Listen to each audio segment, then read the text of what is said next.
नमस्कार, MSW news में आपका स्वागत है। चलिए देखते हैं देश और दुनिया की तमाम बड़ी खबरों को। डेली अपडेट रहने के लिए चैनल को सब्सक्राइब करें और बेल आइकन को दबाना ना भूलें। नो वैक्सीन नो राशन, ग्राम पंचायत का फरमान जारी होते ही गांव में वैक्सीनेशन दर में हुई 85% की बढ़ोतरी। वैक्सीन को लेकर अभी भी कुछ लोगों के बीच भ्रांति फैली हुई है।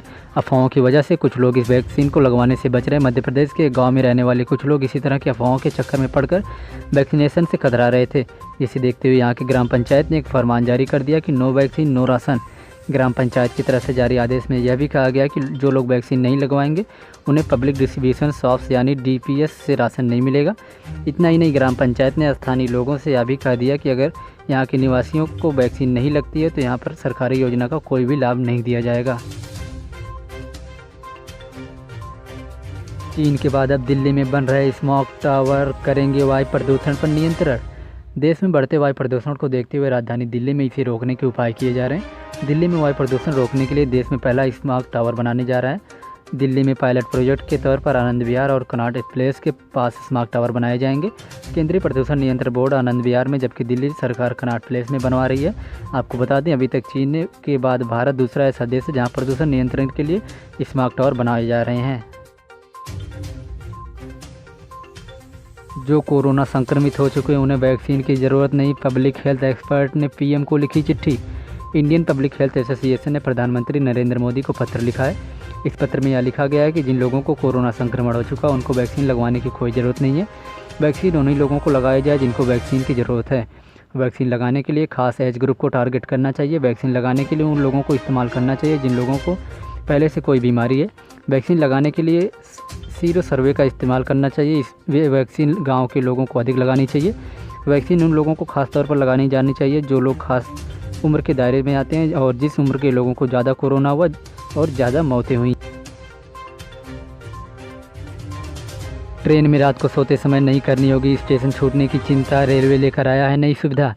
रेलवे ने अपनी सेवाओं में बड़ा बदलाव किया। भारतीय रेलवे ट्रेन में रात के समय सफ़र करने वाले यात्रियों के लिए रात भर खबर आई है।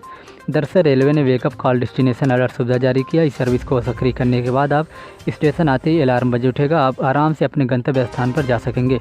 इस सुविधा का सबसे बड़ा लाभ यह है कि आप रात में सोते समय भी आराम से बेफिक्र होकर सो सकते हैं।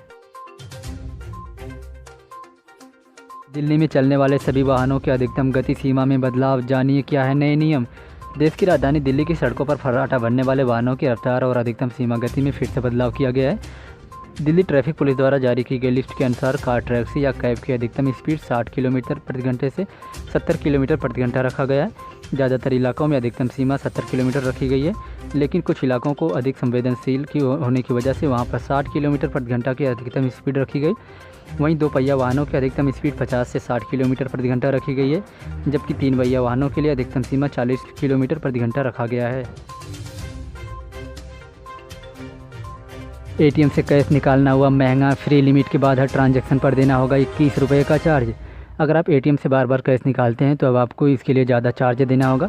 रिजर्व बैंक ऑफ इंडिया ने ATM से फ्री लिमिट के बाद लेन देन की फ़ीस बढ़ा दी। RBI ने बैंकों पर बढ़ते बोझ को देखते हुए ATM ट्रांजैक्शन के चार्ज में बढ़ोतरी करने की इजाज़त दे दी है, जिसका सीधा असर अब ग्राहकों पर पड़ने वाला है। अब प्रति ट्रांजैक्शन 21 रुपये देने होंगे, जबकि अब तक 20 रुपये लगते थे। RBI की ओर से सर्कुलर के मुताबिक ग्राहकों पर ये फीस 1 जनवरी 2022 से लागू होने वाली है। कुलभूषण जाधव के मामले पर झुका पाकिस्तान, सज़ा के खिलाफ अपील की दी इजाज़त। जाधव के मामले में आखिरकार पाकिस्तान को झुकना पड़ा। NI की रिपोर्ट के मुताबिक पाकिस्तान ने अंतर्राष्ट्रीय न्यायालय के फैसले अध्यादेश 2020 को स्वीकृति दे दी है। इसके बाद अब कुलभूषण जाधव को पाकिस्तान द्वारा दी गई सज़ा के खिलाफ किसी भी हाईकोर्ट में अपील करने की इजाज़त मिल गई है।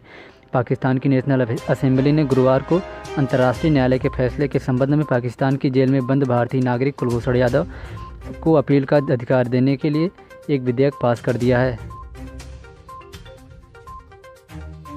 PM मोदी और CM योगी की मीटिंग में हुई UP को लेकर के चर्चा। उत्तर प्रदेश के मुख्यमंत्री योगी आदित्यनाथ कल प्रधानमंत्री नरेंद्र मोदी से मिले।